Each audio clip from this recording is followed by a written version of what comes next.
అందరికీ నమస్కారం. నా పేరు ఎస్ మానందం. నేను 8వ తరగతి చదువుతున్నాను.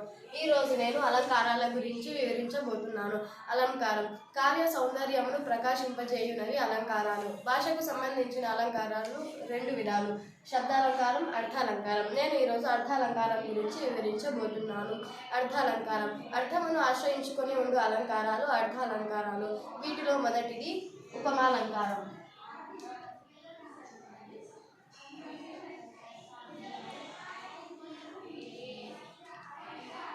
ఉపమాలంకారం ఉపమేయ ఉపమానాలకు చక్కని పోలిక చెప్పడమే ఉపమాలంకారం. ఉపమాలంకారంలో 4 అంశాలు ఉంటాయి: ఉపమేయం, ఉపమానం, సమానధర్మం, ఉపమావాచకం. ఉపమేయం ఎవరిని లేదా దేనిని పోలుస్తున్నామో చెప్పేది. ఉపమానం ఎవరితో లేక దేనితో పోలుస్తున్నామో చెప్పేది. సమానధర్మం ఉపమేయ ఉపమానాలలో ఉండే ఒకే విధమైన ధర్మం.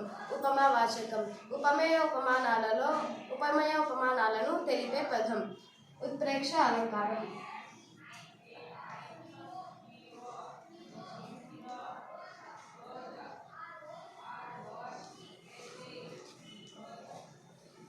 ఉపమేయం నందున్న ధర్మాలు ఉపమానం నందు కూడా ఉన్నందువల్ల ఉపమేయాన్ని ఉపమానంగా గ్రహించి చెప్పడమే ఉత్ప్రేక్ష అలంకారం.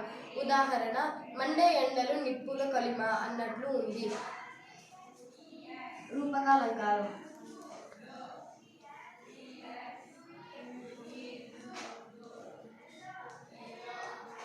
ఉపమేయ ఉపమానాలకు భేదం ఉన్నా లేనట్లు చెప్పేదే రూపకాలంకారం. అతిశయోక్తి అలంకారం.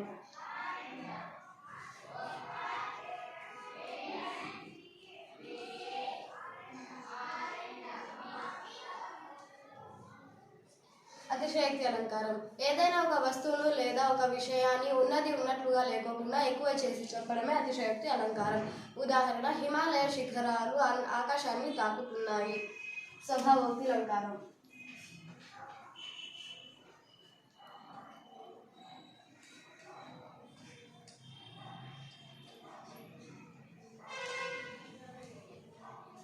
స్వభావోక్తి అలంకారం ఏదైనా ఒక విషయాన్ని ఉన్నది ఉన్నట్లుగా చెప్పడమే స్వభావోక్తి అలంకారం. ఉదాహరణ: జింకలు చెవులు నిగిడిచి బిసిరి చూపులు చూస్తూ చెంగు చెంగున గెంతుతున్నాయి. శ్లేషాలంకారం.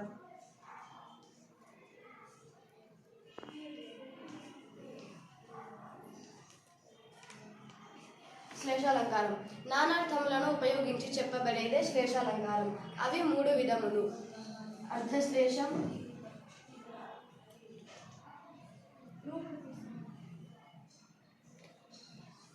శబ్దశ్లేషం,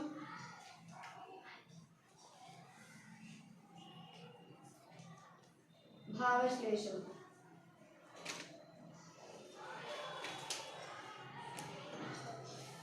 వ్యాజస్థితి అలంకారం.